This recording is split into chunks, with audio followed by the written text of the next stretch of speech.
வேலூர் மாவட்டம் பள்ளிக்கொண்டா தேசிய நெடுஞ்சாலையில் உள்ள சுங்கச்சாவடியில் அதிகாலையில் பணியிலிருந்த ஊழியர் மீது லாரி உரசி கீழே விழுந்து உயிரிழந்த காட்சி சிசிடிவியில் பதிவாகியுள்ளது. இது தொடர்பான கூடுதல் தகவல்களை தருகிறார் செய்தியாளர் சேதுராமன்.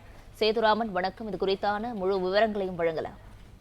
வணக்கம். வேலூர் மாவட்டம் பள்ளிக்கொண்டன் அடுத்த பசுமாத்தூர் கிராமத்தை சேர்ந்த பால் துரைராஜ் என்பவர் பள்ளிக்கொண்டன் சுங்கச்சாவடியில் ஊழியராக பணியாற்றி வருகிறார்.